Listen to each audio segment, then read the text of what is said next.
हाँ जी दोस्तों, क्या हाल है? क्या हाल है? क्या हाल है? I hope you are all doing really really well.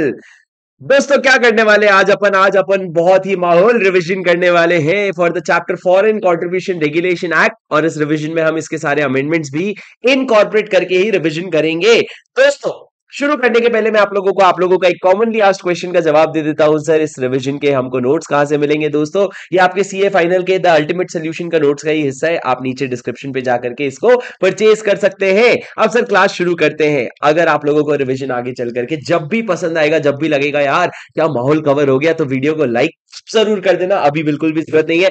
जब भी आपको वो फीलिंग आए ना अंदर से कि यार मजा आ गया रिवीजन देख करके, या मजा आ रहा है रिवीजन करते करते, तब वीडियो को लाइक करके मेरे को कमेंट पे जरूर बता देना, because your appreciation is my motivation. चलो शुरू करते हैं देरी के बिना किसी देरी के शुरू करते हैं। अरे, मैंने शुरू किया नहीं और ये खत्म हो गया। रुक जाओ, रुक जाओ एक सेकेंड। सर, एक ही सेकेंड रुक जाओ।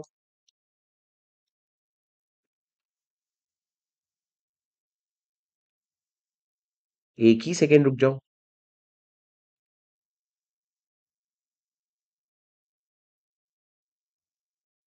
हाँ जी सर, चलो।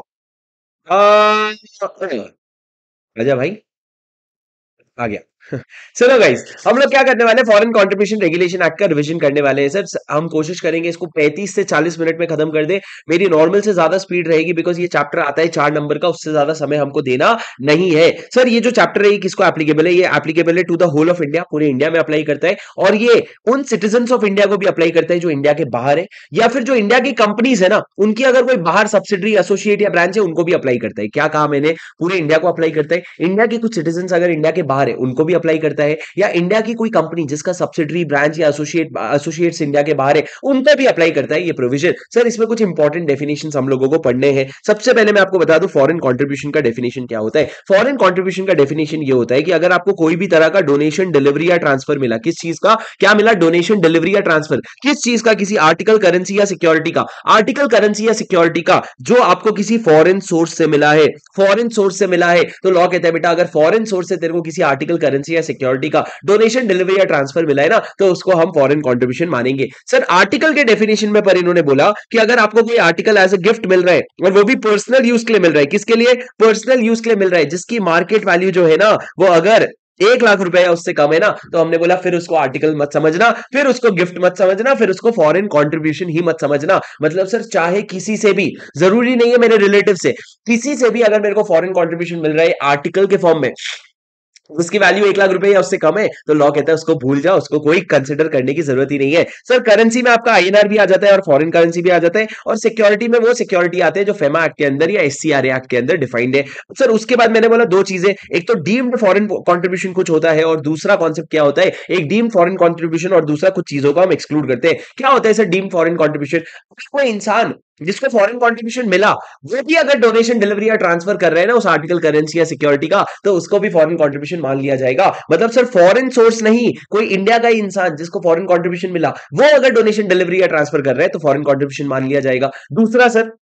दूसरा, आप लोगों को अगर कोई इंटरेस्ट का इनकम आ रहा है, क्या आ रहा है? इंटरेस्ट का इनकम आ रहा है इससे, या फिर सर अगर आपको कोई अदर इनकम आ रहा है जैसे कि रेंटल वगैरह हो गया, ये सारा फॉरेन कंट्रीब्यूशन होता है। पर क्या एक्सक्लूड करोगे सर? हर वो पैसा जो आपको ऑर्डिनरी कोर्स ऑफ बिजनेस में मिलता है, गुड्स दिया उसका कॉस्ट मिला, सर्विस दिया उसका पैसा मिला, वो उसको एक्सक्लूड कर दोगे, वो फेमा में कवर होता है। उसके बाद सर अगर एक एजुकेशनल इंस्टीट्यूट है, वो अपने फॉरेन के स्टूडेंट से पैसा ले रही है, तो उसको भी फॉरेन कंट्रीब्यूशन नहीं माना जाएगा। और अगर आप कोई ट्रेनिंग या सेमिनार वगैरह प्रोवाइड कर रहे हो, उसका फीस ले रहे हो आप, तो उसको भी फॉरेन कंट्रीब्यूशन नहीं मानेंगे। बस इतनी सी बात है। अब सर उसके बाद हमने क्या कहा, फॉरेन कंट्रीब्यूशन कब बनता है? जब फॉरेन सोर्स से मिलता है। फॉरेन सोर्स में क्या आता है सर? फॉरेन सोर्स में फॉरेन की गवर्नमेंट हो गई, गवर्नमेंट की एजेंसी हो गई, आपकी सारी इंटरनेशनल एजेंसी हो गई, ये सबको क्या कहते हैं? Foreign sources. लेकिन सर इंटरनेशनल एजेंसी में आप समझना, आपका international monetary fund, world bank, United nation, ये सारे लोग नहीं आते। मतलब इन लोगों को हम घर का मानेंगे, इनको हम फॉरेन सोर्स मानेंगे ही नहीं। पहला क्या हो गया सर? गवर्नमेंट या उसकी एजेंसी। फिर क्या हो गया? आपके इंटरनेशनल एजेंट्स। उसके अलावा और क्या हो गया सर? आपके फॉरेन कंपनी को भी फॉरेन सोर्स मानेंगे,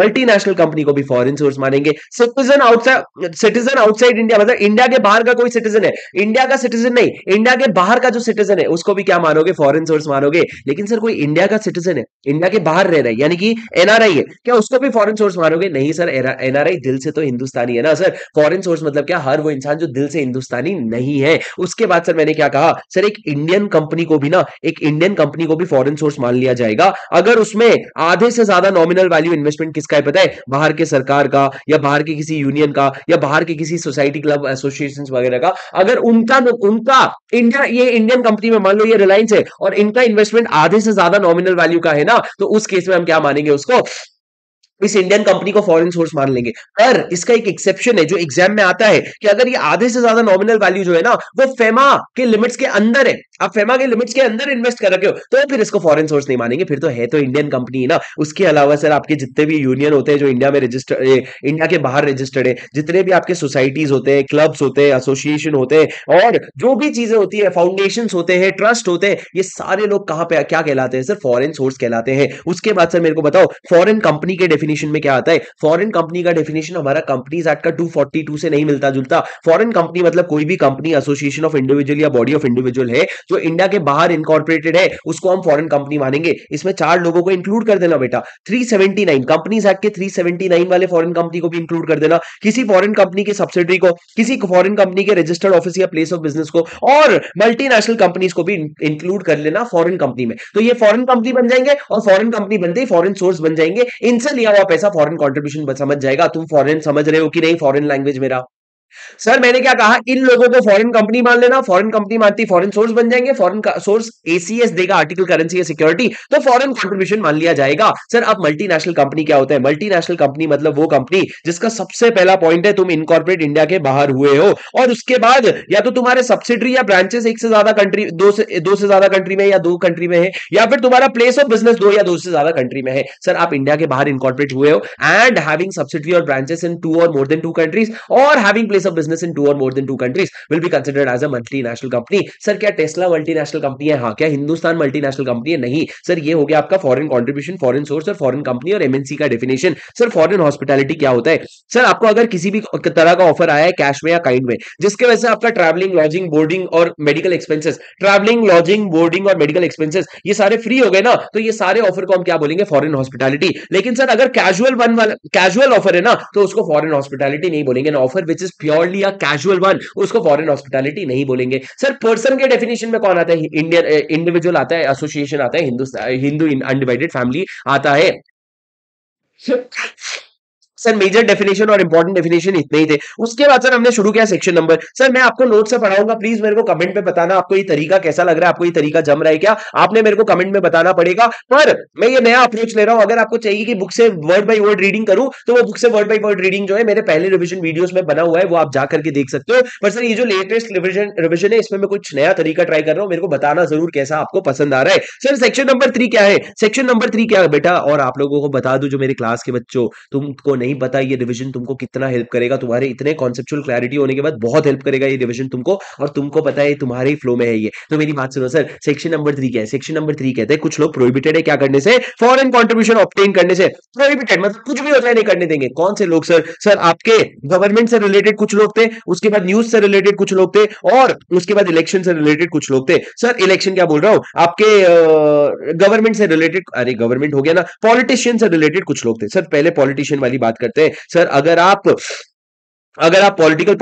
शुरू से करते हैं सर, अगर आप कैंडिडेट फॉर इलेक्शन हो, क्या हो, कैंडिडेट फॉर इलेक्शन हो, या फिर अगर आप मेंबर ऑफ लेजिस्लेचर हो, या फिर आप पॉलिटिकल पार्टी हो, या office bearer of political party हो, या फिर सर आप ऑर्गेनाइजेशन ऑफ पॉलिटिकल नेचर हो, ये चारों लोगों को पैसा लेने से प्रोहिबिटेड है। Candidate for election, member of legislature, political party और ऑफिस बेरर देयर ऑफ, और ऑर्गेनाइजेशन ऑफ पॉलिटिकल नेचर जिसको हमने डिक्लेयर किया है। उसके बाद से न्यूज़पेपर वाले कौन से? सर न्यूज़पेपर के आपके जितने भी प्रिंट मीडिया होते हैं, प्रिंट मीडिया के columnist, cartoonist, correspondent, editor, owner, printer, publisher, ये सारे लोग क्या हो जाएंगे? डिस्क्वालिफाइड। उसके अलावा सर कोई अगर कंपनी है जो प्रोडक्शन में या ब्रॉडकास्ट में इन्वॉल्व है, वो कंपनी भी डिस्क्वालिफाइड हो जाएगी और प्रोहिबिटेड हो जाएगी। और कंपनी के वापस से जो कॉलमनिस्ट, कार्टूनिस्ट, कॉरेस्पॉन्डेंट और एडिटर और ओनर है, ये सारे लोग क्या हो जाएंगे sir? Prohibited from accepting foreign contribution. और सर गवर्नमेंट की अगर बात करूं तो आपका पब्लिक सर्वेंट हो गया, गवर्नमेंट सर्वेंट हो गया, आपके जज हो गए, और हर वो एम्प्लॉय हो गया जो किसी गवर्नमेंट के बॉडी में या गवर्नमेंट के कॉर्पोरेशन में काम करता है। तो हर एम्प्लॉय जो है ना, ये सारे लोग क्या है सर, ये लोग सारे लोग प्रोहिबिटेड है। ये लोग पॉलिटिकल कॉन्ट्रीब्यूशन, फॉरेन कॉन्ट्रीब्यूशन नहीं ले सकते,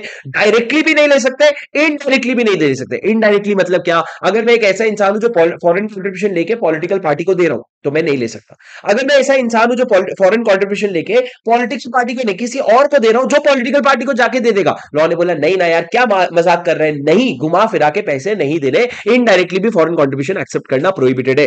पर अगर तू सेक्शन 4 क्या बोलता है, सेक्शन 4 कहता है माना कि तू सेक्शन 3 में प्रोहिबिटेड है, पर फिर भी तू कुछ चीजें जो है वो ले सकता है, कुछ तरह के पैसे तू ले सकता है। कौन से पैसे सर? अगर आपको सैलरी रेम्यूनरेशन या वेजेस मिल रहा है, क्या सैलरी रेम्यूनरेशन या वेजेस, या फिर अगर आपको स्टाइपेंड या स्कॉलरशिप का पैसा मिल रहा है, जैसे मैंने अनुराग सिंह ठाकुर के बारे में बताया था, स्टाइपेंड या स्कॉलरशिप का पैसा मिल रहा है। उसके बाद सर मैंने बोला अगर आपको रेमिटेंस आ रहा है फेमा के अंडर, अगर आपको कोई रेमिटेंस आ रहा है ऑर्डिनरी कोर्स ऑफ बिजनेस में, लॉ कहता है चलता है। उसके अलावा सर अगर रिलेटिव से कोई पैसा मिल रहा है तो वो भी चलता है। सर अगर आपको ऑर्डिनरी कोर्स ऑफ बिजनेस में, चाहे वो इंडिया में धंधा हो या इंडिया के बाहर धंधा हो, उसमें पैसा मिल रहा है तो चलता है। अगर सर आपको एज एन एजेंट पैसा मिल रहा है क्योंकि आपने वो फॉरेन सोर्स के बिहाफ में इंडिया में सेंट्रल गवर्नमेंट या स्टेट गवर्नमेंट के साथ कुछ काम किया, तो एज एन एजेंट पैसा मिल रहा है तो लॉ कहता है वो भी चलता है। और सर लास्ट में अगर आपको गिफ्ट या प्रेजेंटेशन के तौर पे मिला है, क्या गिफ्ट या presentation, being an Indian delegate you got any gift और presentation, that kind of thing is not prohibited, it is very much allowed. ये प्रोविजन है सर। पर एक बात ध्यान रखना, इसमें अमेंडमेंट हुआ है सर, अगर आपको रिलेटिव से पैसा मिल रहा है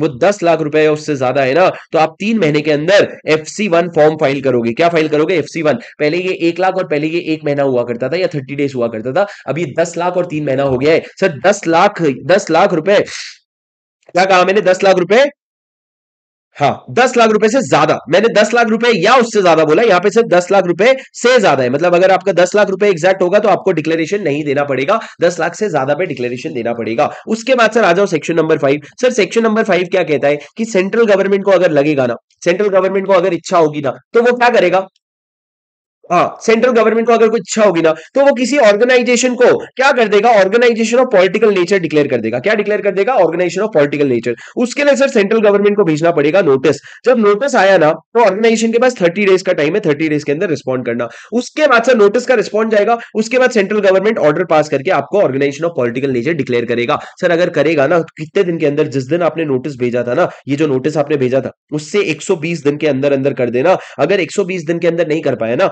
फर्दर 60 डेज तेरे को मिल जाएगा, पर तेरे को रीजन बताना पड़ेगा, पर इतने समय में तो कर देना। मतलब सर आप नोटिस भेजोगे, 30 दिन के अंदर रिप्लाई आएगा, शायद थोड़ा सा फर्दर एक्सटेंशन मिल सकता है और आपको मैक्सिमम 120 दिन मिलेगा, पर आपको 60 दिन का और एक्सटेंशन मिल सकता है, रीजन बता देना। और उसके बाद आप क्या करोगे, इसको ऑर्गेनाइजेशन को organisation of political nature declare कर दोगे। Organisation of political nature declare करने के लिए सर आप ये देखना कि उसके पॉलिटिकल ऑब्जेक्टिव्स हो, कि उसके पॉलिटिकल गोल्स हो, कोई ऐसा यूनियन हो जो पॉलिटिक्स में पार्टिसिपेट करता है, जो पॉलिटिक्स को प्रीच करता है, या फिर सर कोई ऐसा स्टूडेंट का, वर्कर का यूनियन हो जो एक्टिव पॉलिटिक्स में पार्टिसिपेट करता है, किसमें? एक्टिव पॉलिटिक्स में। और या फिर सर हैबिचुअली नेचर उनका है कि रास्ता रोको, जेल रोक, रास्ता रोको, रोड रोको, जेल भरो, हड़ताल, भूख हड़ताल, ये सब चीजों में जो इन्वॉल्व होते हैं, ये सारे लोगों को हम क्या बोलेंगे बेटा, ये सारे लोग जो है ना, इन सबको organisation of political nature declare कर सकता है। कौन? आपका सेंट्रल गवर्नमेंट। नाम जो है मैं यहां पे लूंगा नहीं, क्लास में चल जाता है। अब सर ये हो गया आपका सेक्शन 5, इससे ज्यादा दिमाग आपको लगाना नहीं है, बस ये चीजें आपको याद होनी चाहिए जो मैंने आपको लिख के बताया। उसके बाद सर आपका सेक्शन नंबर 6 आ जाता है। दोस्तों सेक्शन नंबर 6 किस बारे में बात करता है, मेरे को जरा बताओ ना सर। सर बताओ ना सेक्शन नंबर 6 किस बारे में बात करता है? सर सेक्शन नंबर 6 बात करता है रेस्ट्रिक्शन ऑन फॉरेन हॉस्पिटैलिटी। अब सर आपका फॉरेन हॉस्पिटैलिटी वाला प्रोविजन शुरू हो गया। सर फॉरेन हॉस्पिटैलिटी का मतलब पता है आपको, offer in cash on kind. तो सर कोई भी इंसान, कुछ सिलेक्टेड इंसान अगर फॉरेन हॉस्पिटैलिटी लेना चाहता है ना, उसको सीजी का प्रायर अप्रूवल लगेगा। कौन सा इंसान सर? 5 लोग है, member of legislature, office bearer of a political party, जज हो गया, गवर्नमेंट सर्वेंट हो गया, जज हो गया, गवर्नमेंट सर्वेंट हो गया, और कोई एम्प्लॉय हो गया जो गवर्नमेंट के बी या सी में काम करता है। बीसी में नहीं, बी या सी में, बॉडी में या फिर कॉर्पोरेट में, गवर्नमेंट के। तो सर ये 5 लोगों को हमने कवर किया है। हमने क्या बोला बेटा, तुम 5 लोग जो ना फॉरेन हॉस्पिटैलिटी ले सकते हो जाकर के, लेकिन तुमको प्रायर अप्रूवल लेना पड़ेगा इन द फॉर्म FC2। मतलब सर तुम जाने के पहले, इंडिया के बाहर जाने के पहले से कम 2 हफ्ते पहले तुमको FC2 भर के देना पड़ेगा और उस एप्लीकेशन के साथ साथ आप कुछ चीजें अटैच करोगे। क्या? अगर बाहर वाली कंट्री ने इन्विटेशन भेजा है तो इन्विटेशन अटैच कर देना। अगर इन्विटेशन नहीं भेजा है, तुमको सरकार की तरफ से भेजा जा रहा है, तो सरकार का एडमिन क्लियरेंस अटैच कर देना ताकि सीजी को अप्रूव करने में आसानी हो जाए। उसके बाद सर सीजी आपके एप्लीकेशन को अप्रूव करेगा, फिर आप फॉरेन हॉस्पिटैलिटी रिसीव कर सकते हो। लेकिन सर अगर आप इंडिया के बाहर थे और इंडिया के बाहर आपको सडन इलनेस हो गई और सडन इलनेस की वजह से आपको इमरजेंट मेडिकल एड की जरूरत पड़ गई, इमरजेंसी मेडिकल एड, तो क्या आप बोलोगे नहीं नहीं रुक जा भाई, FC2 फाइल करना है? नहीं सर, आप नहीं करोगे। आप क्या करोगे? आप पहले मेडिकल ट्रीटमेंट ले लोगे, फिर जिस दिन ये हुआ ना उसके 1 महीने के अंदर अंदर आप क्या करोगे? 1 महीने के अंदर अंदर आप FC2 फाइल करोगे सेंट्रल गवर्नमेंट को। लेकिन यहां पे भी इन्होंने एहसान किया, बोले यार 1 लाख रुपए या उससे कम का अमाउंट होगा ना तो तेरे को FC2 फाइल करने की जरूरत नहीं है, बट अदरवाइज तेरे को फाइल करके बताना पड़ेगा क्या अमाउंट था, क्या सोर्स था, क्या पर्पस था, सारी चीजें तेरे को बतानी पड़ेगी कि क्या मेरे को मेरे माउथ कितना मेरे को माउथ टू माउथ ऑक्सीजन मिला, सारी चीजें तुमको उसको घुस घुस के बतानी पड़ेगी, जैसे कि तुम ही सारा कांड कर रहे हो दुनिया में। समझे क्या सर? मतलब आपका मेडिकल ट्रीटमेंट लेने के बाद 1 साल के अंदर आप बता दोगे उसको, ये हो गया सर आपका प्रोविजन। पर सर इन्होंने ना कुछ और एक्सेप्शन बनाया कुछ केसेस में। इन्होंने बोला फॉरेन हॉस्पिटैलिटी अगर तुमको ले भी रहे हो ना तो तुमको अप्रूवल नहीं लगेगा। एक्सेप्शन नहीं बोलता सर, मैं इसको बोलता हूँ गाइडलाइंस। क्या कुछ गाइडलाइंस बनाया, कुछ क्लैरिफिकेशन दिया है क्या? अगर तुम CG या SG के पैसे पे घूमने जा रहे हो, खुद के पैसे पे घूमने जा रहे हो, तो तुमको ये प्रोविजन नहीं लगेगा। या फिर सर तुम्हारा कोई इंडियन नेशनल है, इंडियन नेशनल मतलब इंडिया का ही कोई बंदा है जो फॉरेन कंट्री या टेरिटरी में रहता है और वो तुमको फॉरेन हॉस्पिटैलिटी दे रहा है ना, जैसे मेरा भाई है ऋषभ, वो ऋषभ इंडिया के बाहर रहता है, मैं जाऊंगा तो वो तो मेरा खातिरदारी खातिरदारी तो घंटा ख्याल तो रखेगा ही ना, तो ख्याल तो रखेगा ही ना, तो ख्याल तो जो रखेगा ना वो फॉरेन हॉस्पिटैलिटी जो होती है उसको आप यहाँ पे कवर नहीं करोगे, यहाँ पे अप्रूवल नहीं लगेगा। सर अगर आपका इंडिया का किसी कंट्री के साथ बाइलेटरल अग्रीमेंट है, उसके अंडर बाहर जा रहे हो तो आप अप्रूवल नहीं लगेगा। या फिर सर आप समझो इंडिया की किसी मिनिस्ट्रीज को आप फॉरेन कोर्स के ट्रेनिंग के लिए भेज रहे हो, फॉरेन कोर्सेज के ट्रेनिंग के लिए भेज रहे हो, तो लॉ कहते हैं फॉरेन कोर्सेज के ट्रेनिंग के लिए जा रहे हैं ना, तो उसके लिए भी आपको ये सब अप्रूवल वगैरह नहीं लगेगा, क्योंकि मिनिस्ट्री सोच समझ के तुमको फॉरेन कोर्सेज के ट्रेनिंग के लिए भेज रहा है। सर ये तक हो गया सेक्शन 6। अब समझो सर सेक्शन नंबर 7 बहुत इंपॉर्टेंट है। सेक्शन नंबर 7 क्या कहता है कि बेटा अगर एक कोई पर्सन है जिसने रजिस्ट्रेशन ले रखा है या फिर उसने प्रायर परमिशन लेकर के फॉरेन कंट्रीब्यूशन ऑब्टेन किया है, तो ये foreign contribution will not be transferred to any other person. ये फॉरेन कंट्रीब्यूशन जिस पर्पस के लिए आया है उसी पर्पस के लिए यूटिलाइज होगा, किसी को भी ट्रांसफर नहीं होगा। अरे सर पर सामने वाला रजिस्टर्ड इंसान है, नहीं सामने वाले ने प्रायर परमिशन ले रखा है, नहीं, पर नहीं बोला ना बस ट्रांसफर नहीं होगा। उसके बाद सर सेक्शन नंबर 8 क्या कहता है? सर आपके पास जो पैसा है उसको कहां भरो, मतलब क्या चीज के लिए यूज करोगे आप उसको? सर आप उसको प्राइमरली यूज करोगे for the purpose for it which it was received.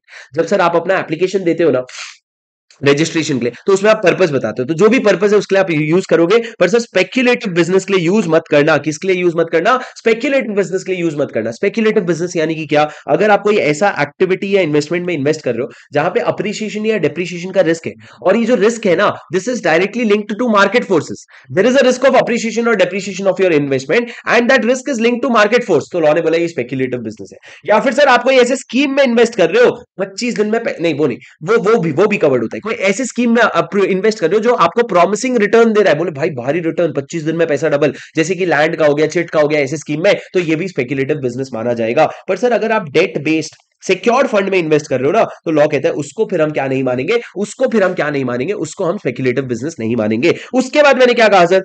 उसके बाद मैंने ये कहा कि आपका जो एडमिन खर्चा है वो कितना होगा, तो लॉ ने कहा मैक्सिमम 20% का एडमिन खर्चा हो सकता है। सर एडमिन खर्चा यानी कि क्या बेटा? देखो बेटा, आपके अकाउंटिंग का खर्चा, आपके राइटिंग रिपोर्ट के राइटिंग और फाइलिंग का खर्चा, आपके लीगल एंड प्रोफेशनल फीस का खर्चा, आपके रिपेयर और रेंटल का खर्चा, आपके सैलरीज का खर्चा, यूटिलिटीज का खर्चा और व्हीकल के मेंटेनेंस का खर्चा, ये सारा खर्चा क्या होता है बेटा? ये सारा खर्चा आपका एडमिन खर्चा होता है। फिर से एडमिन खर्चा मैक्सिमम कितना? 20%। 20% से ज्यादा अगर करना है ना कर सकता है, लेकिन सीजी का अप्रूवल पास करना पड़ेगा।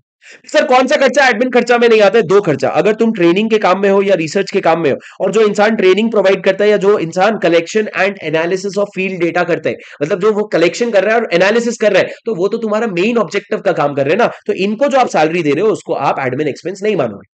सिमिलरली सर किसी भी वेलफेयर ओरिएंटेड पर्सन को, मतलब क्या, अगर हॉस्पिटल है या आपका स्कूल है तो उसमें आप हॉस्पिटल में डॉक्टर का खर्चा या स्कूल में टीचर का खर्चा, मतलब आपका जो ऑब्जेक्ट है ना उसके फर्दरेंस में, उसको बढ़ावा देने के लिए, बढ़ावा मतलब इन बढ़ावा मतलब तुम समझ रहे हो ना, वो नहीं, बढ़ावा देने के लिए अगर आप खर्चा कर रहे हो तो वो खर्चे को एडमिन खर्चा नहीं माना जाएगा। कौन सी दो चीजें सर? ट्रेनिंग और रिसर्च वाले के केस में सैलरी जो ट्रेनर है या फिर जो रिसर्च कर रहा है उसको, या फिर कोई भी वेलफेयर ओरिएंटेड ऑर्गेनाइजेशन में अगर आप फर्दरेंस ऑफ ऑब्जेक्ट, अपने ऑब्जेक्ट को बढ़ावा देने के लिए अगर आप कोई खर्चा कर रहे हो उसको एडमिन खर्चा नहीं मानेंगे। सर ये सेक्शन नंबर 8 था। सर सेक्शन नंबर 9 बकवास है, सीजी को पावर देता है कि सीजी तू किसी को प्रोहिबिट कर सकता है, किसी को बोल सकता है परमिशन ले, जो तेरे को करना है कर सकता है, बस तू हाई ईपीएफ का ध्यान रखना।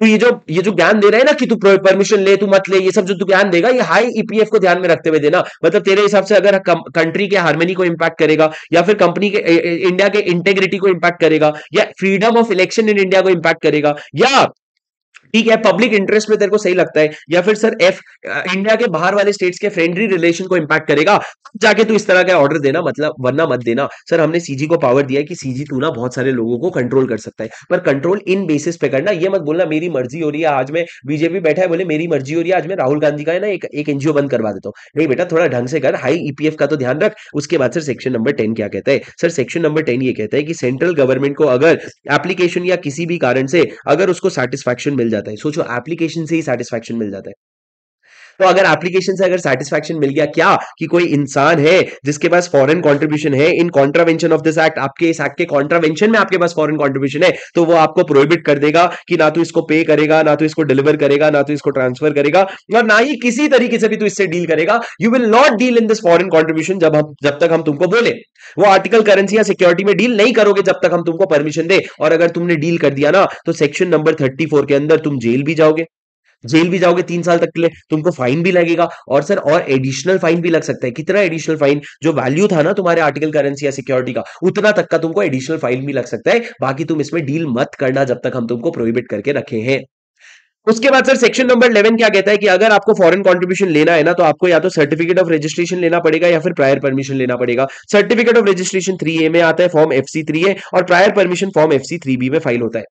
फिर सर अगर आपका आपका सर्टिफिकेट ऑफ रजिस्ट्रेशन मिलने के बाद अगर आपने किसी भी तरीके से कॉन्ट्रावेंशन किया, कॉन्ट्रावेंशन मतलब क्या? अब आप फॉरेन कॉन्ट्रीब्यूशन अगर नहीं ले रहे हो, अगर आपने कॉन्ट्रावेंशन किया ना तो लॉ कहता है बेटा कॉन्ट्रावेंशन अगर तू किया है ना तो फॉरेन कॉन्ट्रीब्यूशन ना तो जो तूने लिया, जो तेरे पास आया था ना तो उसको यूटिलाइज कर सकता है, और जो नहीं आया था ना तो उसको रिसीव कर सकता है। If you have made any contravention, the unreceived foreign contribution can not be received, the unutilised foreign contribution can not be utilised. ये एक बेसिक प्रोविजन है सर। सेक्शन 12 स्पेसिफिकली बोलता है क्या करोगे बेटा अगर तुमको फॉरेन कंट्रीब्यूशन लेना है। अगर एक पर्सन को फॉरेन कंट्रीब्यूशन लेना है तो उसको सर्टिफिकेट ऑफ रजिस्ट्रेशन या प्रायर परमिशन चाहिए होगा। उसके लिए वो जाएगा किसके पास? सेंट्रल गवर्नमेंट के पास। सर कैसे जाओगे सर्टिफिकेट ऑफ रजिस्ट्रेशन के लिए? सर आप ना ये दोनों करने के पहले आप क्या करोगे? सबसे पहले आप जाओगे और एक बैंक अकाउंट खुलवाओगे एसबीआई के न्यू दिल्ली के संसद मार्ग वाले ब्रांच में। इस अकाउंट का नाम होगा एफसीआरए अकाउंट। आपके जितने भी पैसे आने ना वो सब इसी अकाउंट में पैसे आएंगे, एक ही अकाउंट, इसके अलावा कोई अकाउंट नहीं खोलोगे जहां पे फॉरेन कंट्रीब्यूशन आएगा। बाहर से जितना भी पैसा मेरे फाउंडेशन को आ रहा है ना इसमें आ रहा है,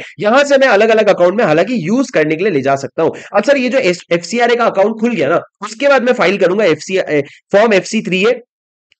उसके बाद मैं फाइल करूंगा या तो फॉर्म FC3A अगर मेरे को रजिस्ट्रेशन चाहिए, या FC3B अगर मेरे को प्रायर परमिशन चाहिए। इसके साथ मैं फीस भरूंगा 10,000 रुपए और 5,000 रुपया, और इसके साथ बहुत सारे और अटैचमेंट दूंगा। और सर ये जो फॉर्म भरूंगा ना उसमें मैं अपने एफसीआरए अकाउंट का नाम भी दूंगा, और उसके बाद ये देने के बाद सेंट्रल गवर्नमेंट को भेज दूंगा कि सेंट्रल गवर्नमेंट मेरे को अभी रजिस्ट्रेशन या प्रायर परमिशन दे दे।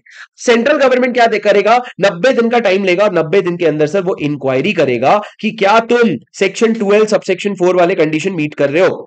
अगर हाँ तुम मीट कर रहे हो तो 90 दिन के अंदर वो आपको क्या करेगा? वो आपको सर्टिफिकेट ऑफ रजिस्ट्रेशन या प्रायर परमिशन प्रोवाइड करवा देगा।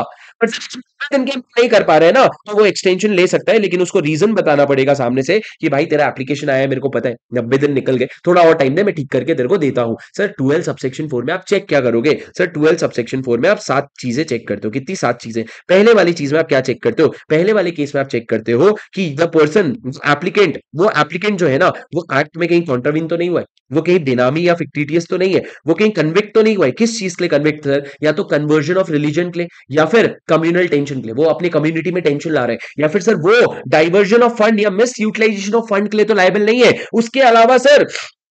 उसके अलावा मैंने क्या कहा? आप क्या प्रोहिबिटेड इंसान तो नहीं हो? सेक्शन 3 वाले प्रोहिबिटेड इंसान तुमको कैसे परमिशन दे देंगे? उसके अलावा सर मैंने फिर क्या कहा, मेरी बात ध्यान से सुनो तुम। सर क्या तुम सेडिशन को प्रोपोगेट कर रहे हो? सेडिशन मतलब क्या? अपने सरकार के खिलाफ भड़काना, या तुम कहीं अनडिजायरेबल यूज तो नहीं करोगे ना? ये सातों जगह कहीं तुम अगर नहीं फंसोगे ना तो हम आगे बढ़ेंगे। तुम एक्ट का कॉन्ट्रवेंशन नहीं किए हो, बेनामी नहीं हो, कन्विक्ट नहीं हुए हो, डाइवर्जन ऑफ फंड नहीं करोगे, प्रोहिबिटेड नहीं हो, सेडिशन को प्रोपिगेट नहीं कर रहे हो और अनडिजायरेबल या पर्सनल यूज तो नहीं करोगे फंड्स का। उसके बाद हम देखेंगे क्या तुम कोई रीजनेबल एक्टिविटी कर रहे हो अपने प्रोमिस्ड फील्ड में, तुम कोई रीजनेबल प्रोजेक्ट कर रहे हो, ढंग का कोई काम कर रहे हो, जो तुम चूज फील्ड है तुम्हारा एजुकेशन वगैरह। चौथा, अगर तुम इंडिविजुअल हो ना, हम ये देखेंगे तुम कभी भी कन्विक्ट नहीं हुए हो और कभी भी प्रोसिक्यूट नहीं हुए हो। और अगर इंडिविजुअल के अलावा कोई और है ना, तो तुम्हारे जो ऑफिस बेरर और डायरेक्टर है उनके बारे में चेक करेंगे, तुम कभी भी कन्विक्ट नहीं हुए हो या प्रोसिक्यूट नहीं हुए हो। और उसके बाद से मैंने क्या कहा, तुम ये देख लेना हाई ईपीएफ का नुकसान तो नहीं हो जाएगा अगर हम आपको अप्रूवल दे देंगे। हाई ईपीएफ मतलब हार्मनी का, इंटेग्रिटी का, आपका ई क्या था यार, इलेक्शन के फेयरनेस का, पी क्या था, पब्लिक इंटरेस्ट का, और एफ फ्रीडम ऑफ नहीं, एफ फ्रीडम नहीं था, क्या था, इलेक्शन का फ्रीडम था, और एफ था friendly relation with the public state.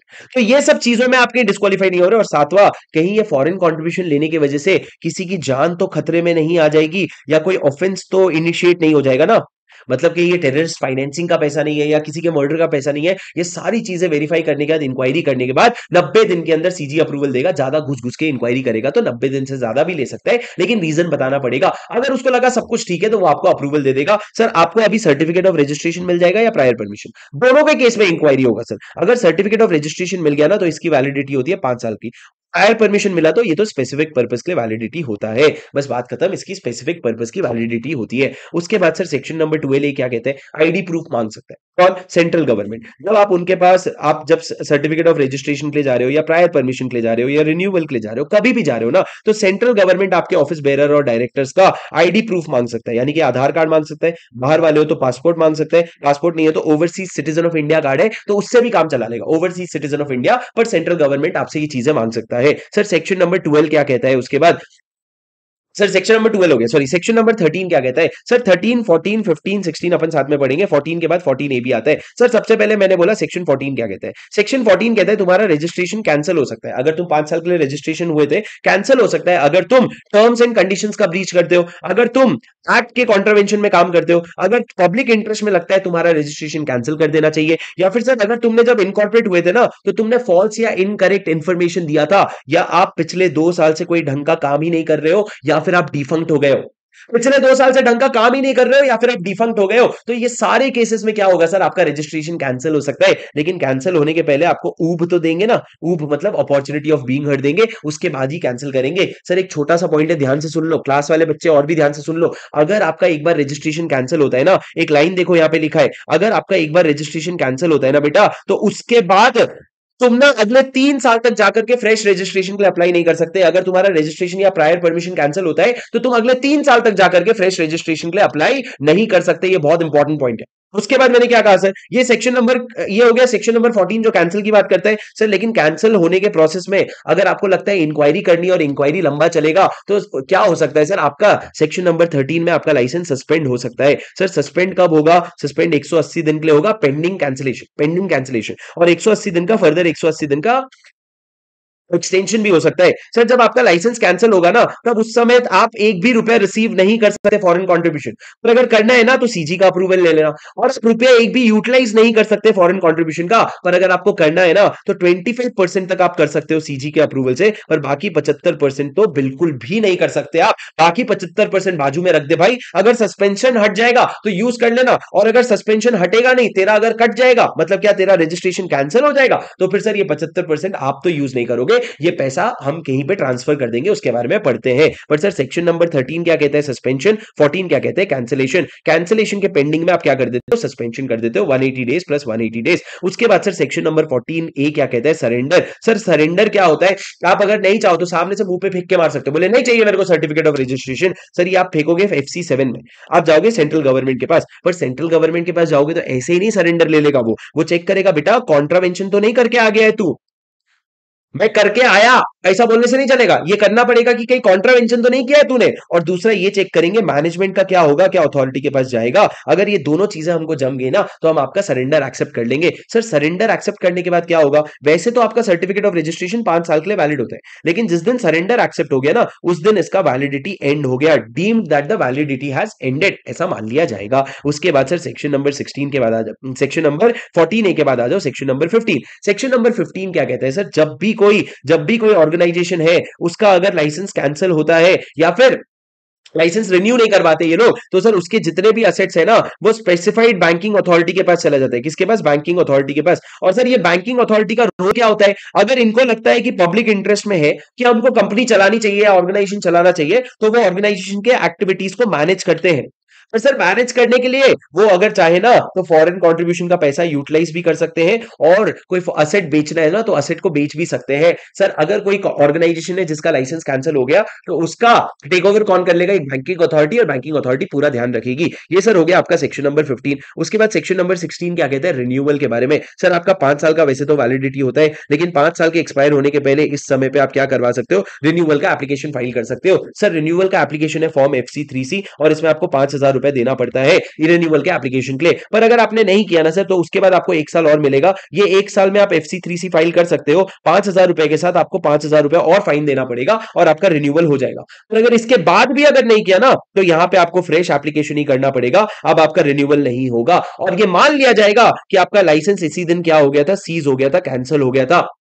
इसके बाद से लेकिन जब आप इस समय भी रिन्यूअल नहीं करा रखे हो ना, उस समय ना ही आप कोई फॉरेन कंट्रीब्यूशन यूटिलाइज कर सकते हो, ना ही कोई फॉरेन कंट्रीब्यूशन रिसीव कर सकते हो। सिंपल सी बात है सर। रिन्यूअल का प्रोविजन है, रिन्यूअल 1 साल के अंदर करवाना पड़ेगा, उसके बाद तुम रिन्यूअल नहीं करवा सकते, तुमको फ्रेश एप्लीकेशन देना पड़ेगा, यानी कि FC3 है या फिर FC3B। समझे क्या? हाँ सर, ये आपका रिन्यूअल का प्रोविजन था, बस इतनी सी बात है। सर सेक्शन नंबर 17 18 जो है ना, वो अकाउंट्स और ऑडिट की बात करता है। कुछ खास बड़ी बात नहीं है, अपन नोट से जितना जितना अपने को रेलेवेंट लगेगा वो अपन पढ़ते जाएंगे। सर अकाउंट्स की बात करता हूं, मैंने क्या कहा था? तुम फॉरेन कंट्रीब्यूशन जो है ना, फॉरेन कंट्रीब्यूशन जो है ना, एक ही अकाउंट में रिसीव करोगे, फॉरेन कंट्रीब्यूशन रेगुलेशन अकाउंट जो आपने SBI के साथ खोला है। फिर इससे आप क्या करोगे? इसके बाद सर आप एक और फॉरेन कंट्रीब्यूशन रेगुलेशन अकाउंट खुलवा सकते हो। किसके पास खुलवाओगे सर? कोई भी शेड्यूल्ड बैंक के पास। सेबी की जरूरत नहीं है, SBI की जरूरत नहीं है, या फिर आप कोई भी मल्टीपल नॉर्मल अकाउंट्स खुलवा सकते हो। ये अकाउंट्स किस चीज के लिए काम आ रहे हैं सर? ये यूटिलाइजेशन के लिए। रिसीविंग के लिए तो एक ही जगह है, पर यूटिलाइजेशन के लिए मल्टीपल अकाउंट यूज कर सकते हो। पर सर ये जितने भी अकाउंट है ना, इसमें सिर्फ फॉरेन कंट्रीब्यूशन के पैसे आएंगे, इसमें कोई भी और डोमेस्टिक रिसीट्स नहीं आएगा, सिर्फ फॉरेन कंट्रीब्यूशन का पैसा आएगा। क्या आपको मेरी बात समझ आई? हाँ सर। अब ये जो फॉरेन कंट्रीब्यूशन रेगुलेशन वाले अकाउंट है ना, इन लोगों को सेंट्रल गवर्नमेंट को 48 आवर्स के अंदर रिपोर्ट करना पड़ेगा। कोई भी पैसा रिसीव हुआ या कोई भी पैसा यूटिलाइज हुआ, वो आपको रिपोर्ट करना पड़ेगा, चाहे आप रजिस्टर्ड हो ना हो, चाहे आप प्रायर परमिशन ले रखे हो ना ले रखे हो, वो बैंक का कंसर्न नहीं है। बैंक देखेगा पैसा आया, वो जाकर के रिपोर्ट कर देगा सेंट्रल गवर्नमेंट को, मतलब 48 आवर्स के अंदर रिपोर्ट जाता रहना चाहिए। ये सेक्शन नंबर 17 था। उसके बाद सर सेक्शन नंबर 18 क्या कहता है? बहुत सिंपल है सर। सेक्शन नंबर 18 कहता है कि हर कंपनी को एनुअल रिटर्न भेजना पड़ेगा CG को। सर एनुअल रिटर्न भेजोगे, उसके साथ सर आप ना, उसके साथ साथ आप अपना इनकम एक्सपेंस, रिसीट्स और पेमेंट्स और अपना बैलेंस शीट सारा अटैच करके भेजोगे। सर आप उसके साथ साथ एक CA का डिक्लेरेशन भी साइन करवा भेजोगे, और उसके साथ साथ सर आपको ना एक बैंक स्टेटमेंट भी भेजना पड़ेगा। सर ये एनुअल रिटर्न भेजोगे आप, annual return, sir annual return में आप ना पूरा बताओगे कितने पैसे हमको रिसीव हुए और कितना पैसा रिसीव हुआ और क्या यूटिलाइजेशन हुआ है। सर देखो आपको रिसीव क्या हो सकता है? आर्टिकल, करेंसी और सिक्योरिटी। अगर आपको करेंसी मिला है ना, तो आप फाइल करो FC4, लेकिन अगर आपको आर्टिकल या सिक्योरिटी मिला है ना, आप फाइल करो FC1। आर्टिकल या सिक्योरिटी मिला है तो FC1, वरना करेंसी मिला है तो FC4 फाइल करो, और FC4 के साथ ये सारे अटैचमेंट करना, और अटैचमेंट करके तुमको बताना पड़ेगा। सर ये बैंक स्टेटमेंट कौन सा होगा? ये बैंक स्टेटमेंट होगा वो जो एक्सक्लूसिव SBI वाला बैंक है ना, जो एक ही अकाउंट जहां पे तुम पैसा रिसीव कर सकते हो, उसका बैंक स्टेटमेंट होगा। और सिर्फ स्टेटमेंट से काम नहीं चलेगा, उसमें आपको वहां के ऑफिसर का साइन भी रखना पड़ेगा। और सर ये जो स्टेटमेंट है ना, आप इसको 6 साल तक प्रिजर्व करके रखोगे। कितने साल तक? 6 साल तक प्रिजर्व करके रखोगे। अब सर वापस मेरी बात सुनो। सर अगर आपको इस साल कोई पैसा नहीं आया है, तो फिर भी आपको रिटर्न फाइल करना पड़ेगा। जी हाँ, तब भी आपको FC4 फाइल करना पड़ेगा। नील रिटर्न फाइल करो, नील रिपोर्ट फाइल करो, लेकिन रिपोर्ट फाइल करो। ज्यादा से ज्यादा तुमको खुजली है ना कोई पैसा रिसीव हुआ है, ना कोई पैसा यूटिलाइज हुआ है ना, तो तुम एक काम करो, income expense, receipt, payment, balance sheet, ये सब कुछ भी अटैच मत करो। CA का डिक्लेरेशन भी अटैच मत करो, पर तुम फाइल जरूर कर दो बाबा। नील रिटर्न भी तुमको फाइल तो करना ही पड़ेगा। सर ये क्या है? सर आपका ये सेक्शन नंबर 18 है, ये सेक्शन नंबर 18 है। उसके बाद सर सेक्शन नंबर 19 कहता है separate books of accounts maintain करना। सेक्शन नंबर 20 कहता है CG का बात मान ले, जो इंटीमेशन मांग रहा है दे दे, वरना वो तेरा ऑडिट करवा सकता है। और अगर ऑडिट होगा ना, तो जो ऑफिसर अपॉइंट होगा ना तेरा ऑडिट करने के लिए, वो तेरे घर में कभी भी रीजनेबल आवर में घुस सकता है, after sunset and before sunrise. सही बोला कि नहीं मैंने? कहीं कुछ गलत तो मैंने नहीं बोल दिया? आफ्टर सनसेट और बिफोर सनराइज। सर मैंने गलत बोला, मैंने क्या बोला? After sunrise and before sunset कभी भी रीजनेबल आवर में घुस सकता है वो तुम्हारे ऑफिस में, क्या करने के लिए? ऑडिट करने के लिए। उसके बाद सर सेक्शन नंबर 21 क्या कहता है? Intimation for election. अगर आप एक कैंडिडेट फॉर इलेक्शन बने हो ना, तो आपने पिछले 180 दिन में जितना भी फॉरेन कंट्रीब्यूशन लिया है वो आप अगले 45 दिन के अंदर डिक्लेरेशन दे दोगे सेंट्रल गवर्नमेंट को। सर सेक्शन 22 बिल्कुल भी इंपॉर्टेंट नहीं है सर। 28 से एडजुडिकेशन की बात होती है सर। ऊपर ऊपर से सुन लो, बहुत ज्यादा इंपॉर्टेंट प्रोविजन खत्म हो गए, अब बेसिक बेसिक प्रोविजन है सर। कॉन्फिस्केशन की बात क्या है? अगर आपने सेक्शन 25 में कोई आर्टिकल, करेंसी या सिक्योरिटी सीज किया है, तो सर उसका कॉन्फिस्केशन का ऑर्डर पास हो सकता है अगर ये प्रूव हो गया कि तुमने कॉन्ट्रावेंशन में वो अक्वायर, कॉन्ट्रावेंशन में तुमने वो आर्टिकल, करेंसी या सिक्योरिटी लिया था। अब सर एडजुडिकेशन करेगा कौन? सर डिपेंड करता है, देखो अगर 10 लाख के अंदर का आर्टिकल, करेंसी या सिक्योरिटी है तो असिस्टेंट सेशन जज या उसके ऊपर का कोई बंदा। लेकिन अगर कोई बिना लिमिट के अगर आप देखोगे, मतलब 10 लाख के ऊपर का भी अगर आपको करवाना है ना, तो आप जाओगे कोर्ट ऑफ सेशन में, कोई इंडिविजुअल बंदा नहीं, सेशन कोर्ट के पास जाओगे और वो क्या करेगा? आपका डिसीजन लेकर के डिसाइड करेगा आपने कॉन्ट्रावेंशन में लिया है कि नहीं लिया है। सर पर कोई भी ऑर्डर कॉन्फिस्केशन का नहीं जाएगा जब तक opportunity of being heard they दिया ना जाए, जब तक अपॉर्चुनिटी ऑफ बीइंग हर्ड ना दे दिया जाए। अपील और रिवीजन की बात करें सर, अपील किसके पास लेके जाओगे? अगर आप असिस्टेंट सेशन जज हो तो आप लेके जाओगे कोर्ट ऑफ सेशन के पास। अगर आप कोर्ट ऑफ सेशन हो तो आप लेके जाओगे हाई कोर्ट के पास। 1 महीने के अंदर लेके जाओगे, 1 महीने का और एक्सटेंशन मिल सकता है। उसके अलावा सर अगर सीजी ने ऑर्डर दिया है सेक्शन 5 में, 12 में या 14 में, 5 क्या है सर? अगर आपका organisation of political nature declare हुए। 12 क्या है सर? अगर आपका 12 क्या है बेटा? अगर आपका रजिस्ट्रेशन मना कर दिया उसने, या 14 में रजिस्ट्रेशन कैंसिल कर दिया, तो उस केस में अपील लेके जाओगे किसके पास? सीजी के पास 60 डेज के अंदर। कितने दिन के अंदर? 60 डेज के अंदर। अब सर यहां पे अमेंडमेंट है, मेरी बात ध्यान से सुनना सर। सीजी का अपील का रिवीजन हो सकता है। क्या कहा मैंने? रिवीजन हो सकता है of the order of CG. Sir CG ने अगर कोई ऑर्डर दे दिया, आपका मान लो लाइसेंस उसने कैंसिल कर दिया, सर वो उस ऑर्डर का रिवीजन हो सकता है दो तरीके से, सुओ मोटू और on an application made by any person. Suo motu मतलब खुद से भी कर सकता है, लेकिन खुद से जब कर रहे हैं 1 साल के अंदर करना पड़ेगा। या किसी इंसान ने एप्लीकेशन दिया तो आप क्या कर सकते हो? अपने ऑर्डर को आप रिवाइज कर सकते हो। लेकिन सर मेरी बात ध्यान से सुनो, ऑर्डर रिवाइज नहीं कर सकते अगर आपका ऑर्डर अपील में गया है या अपील में जाने का टाइम अभी बचा है, या फिर आपने अपने अपील का राइट वेव नहीं किया है, तो इसको ऑर्डर को रिविजन नहीं कर सकते। अब सर मेरी बात सुनो, सबसे इंपॉर्टेंट पॉइंट है एप्लीकेशन। मतलब सेंट्रल गवर्नमेंट अपना ऑर्डर कब रिवाइज करेगा? जब इसको एप्लीकेशन आएगा। एप्लीकेशन कोई दे रहा है, कौन दे रहा है? कोई भी अग्रीव्ड पर्सन दे रहा है सर, लेकिन इलेक्ट्रॉनिक फॉर्म में। अब सर ये इलेक्ट्रॉनिक फॉर्म वाली जो एप्लीकेशन है ना, इस पे थोड़ा सा क्लैरिफिकेशन आया। क्या क्लैरिफिकेशन आया सर? इन्होंने कहा एप्लीकेशन कौन देगा? हर वो इंसान जो रजिस्टर्ड है और जो अग्रीव्ड है, जिसके साथ गलत हुआ, सर वो एप्लीकेशन कैसे देगा? वो एप्लीकेशन एड्रेस करेगा मिनिस्ट्री ऑफ होम अफेयर्स के सेक्रेटरी को। और क्या फिजिकल फॉर्म में दे सकता है? नहीं सर, 15 अगस्त 2022 से फिजिकल फॉर्म में नहीं दे सकता। उसको क्या करना पड़ेगा? उसको ऑनलाइन ही देना पड़ेगा। सर क्या प्रोसीजर है? तुम जाओ एफसीआरए ऑनलाइन के वेबसाइट पे, वहां पे तुम सर्च करो सर्विस अंडर एफसीआरए, वहां पे रिवीजन एप्लीकेशन का सेक्शन होगा, वहां पे फाइल कर देना। सर क्या उसके बाद फिजिकल भेजना जरूरी है? अरे बोला ना नहीं भेजना है, समझ नहीं आ रहा क्या? फिर ऑनलाइन फाइल करूंगा, फिर उसका प्रिंट निकाल के जाके दूंगा मैं फिजिकली। अरे छोड़ना चंपकलाल गधा, जानो ना थोड़ा तुम टप्पू, कैसी हरकतें कर रहे? बोले भाई जाने दे। उसके बाद मैंने क्या बोला? कोई स्पेसिफिक फॉर्मेट है क्या? कोई फॉर्मेट नहीं है। प्लेन पेपर में कोरा कागज में लिख दिया नाम कोरा कागज में तुम लोगों ने लिखना है और उसको साइन करके अपलोड कर देना है। सर क्या जस्टिफिकेशन देना जरूरी है? जी हाँ। क्यों आप रिविजन ऑर्डर मांग रहे हो, उसका जस्टिफिकेशन देना बहुत जरूरी है। 3,000 रुपए का फीस होगा। और टाइम लिमिट क्या होगा सर? 1 साल का टाइम लिमिट होगा। मतलब जब आपको ऑर्डर मिला ना, उसके 1 साल के अंदर ही आप एप्लीकेशन दे सकते हो, उसके बाद एप्लीकेशन नहीं दे सकते। उसके बाद सर कुछ आपके इंपॉर्टेंट ऑफेंसेस के पेनल्टी है, मेरी बात ध्यान से सुनना। सर अगर आपने फॉल्स इंटीमेशन दिया सेक्शन 9 या सेक्शन 18 में, गलत इंटीमेशन दिया, या फिर सर आप सर्टिफिकेट या प्रायर परमिशन मांग रहे हो गलत तरीके से, तो आपको 6 महीने तक की जेल होगी और फाइन भी लग सकता है, या दोनों भी। फाइन का कोई लिमिट नहीं है, पर 6 महीने तक की जेल होगी अगर आप गलत इंफॉर्मेशन दे रहे हो। उसके बाद सर सेक्शन नंबर 34 क्या कहते हैं? अगर तुम पे सेक्शन नंबर 10 में हमने बोला था डील मत करना है ये प्रॉपर्टी में, और तुम डील करते हो तो पेनल्टी लगेगा, ये मैंने वहीं पे लिख दिया है। 35 क्या कहते हैं? अगर तुम फॉरेन कॉन्ट्रीब्यूशन लेते हो इस एक्ट के कॉन्ट्रावेंशन में, तो 5 साल तक का जेल होगा और फाइन भी हो सकता है। सर ये सब याद करने वाली चीज है, इसमें मैं बहुत ज्यादा वैल्यू एड तुम्हारी लाइफ में कर नहीं सकता। क्या कहा सर मैंने फिर? अगर a person who does not omit to do an act making article, currency और security in his position liable to confiscation, the court trying such person में, अगर आप कोई ऐसी हरकत करते हो जिससे कॉन्फिस्केशन हो जाए, तो कोर्ट जो है आपको 5 गुना तक का क्या लगा सकता है? लगाम लगा सकता है, और ₹1,000 whichever is higher if the article currency is not available for confiscation. मतलब सर 5 गुना तक पैसा लगाएंगे या 1,000 रुपया, अगर आर्टिकल जो है कॉन्फिस्केशन के लिए अवेलेबल नहीं है। कोई भी ऐसा सेक्शन जहां पे सेपरेट पनिशमेंट नहीं है, 1 साल तक का जेल और फाइन तो रख ही ले तू, ठीक है। और सर अगर सेक्शन 35 या 37 में फिर से कन्विक्ट हुए, बार बार कन्विक्ट हो रहे हो, तो सर आप अगले 5 साल तक फॉरेन कंट्रीब्यूशन नहीं ले सकते from the date of subsequent conviction. उसके बाद सर, उसके बाद इंपॉर्टेंट सर, लास्ट आपका सेक्शन नंबर 41 है, कंपाउंडिंग ऑफ ऑफेंस का कहता है सर आपका प्रोसिक्यूशन शुरू होने के पहले आप अपने कंपाउंडिंग का एप्लीकेशन फाइल कर सकते हो। अगर कंपाउंडिंग का एप्लीकेशन एक बार एक्सेप्ट हो गया ना, उसके अगले 3 साल तक फिर आप कंपाउंडिंग का एप्लीकेशन नहीं फाइल कर सकते। पर 3 साल के बाद फाइल करोगे ना, तो ऐसा लगेगा फ्रेश ऑफेंस किया है और आप फिर से कंपाउंडिंग करवा सकते हो। कंपाउंडिंग सिर्फ वही ऑफेंस का होता है जिसका सिर्फ ओनली इंप्रिजनमेंट सजा नहीं है। ओनली इंप्रिजनमेंट के अलावा जो भी सजा है वो वाले सजा का कंपाउंडिंग होता है। और कंपाउंडिंग होने का 3 साल तक सेम ऑफेंस मत करना, और अगर 3 साल के बाद करोगे तो ऐसा मानेंगे वाह नया ऑफेंस किया है, फिर से किया है, फ्रेश, फिर से कंपाउंडिंग कर सकते हैं। और सर लास्ट में क्या लिखा है, अगर सर आपका एक बार कंपाउंडिंग हो गया ना, फिर आपका प्रोसिक्यूशन नहीं होगा उस सेम ऑफेंस के लिए। सर कंपाउंडिंग के एप्लीकेशन का फीस क्या रहेगा, 3,000 रुपए। 3,000 रुपए आपका फीस रहेगा। ये पूरा आपका कॉम्प्रिहेंसिव रिवीजन है दोस्त। ये पूरा कौन सा रिवीजन है, एफसीआरए का रिवीजन है। उम्मीद है आप लोगों को समझ आया होगा। मैंने क्या बोला था, जिस पॉइंट पे भी आपको लगा मजा आ गया तो लाइक जरूर कर देना दोस्तों। भगवान मेरी आपसे दुआ है, हर वो इंसान जो इस वीडियो को लाइक करे उसको एक मार्क्स एफसीआरए में एक्स्ट्रा दिलवा देना भगवान, ये मेरी दुआ है दोस्तों। उम्मीद है आपको रिवीजन बहुत अच्छा लगा होगा। आई रियली होप, क्योंकि कुछ नया हमने ट्राई किया और हमने बहुत लिमिटेड समय में आपका रिवीजन खत्म भी करवा दिया। So I hope you must have really enjoyed it. I will see you in the next video. Until then please take care, bye bye, see you, good night.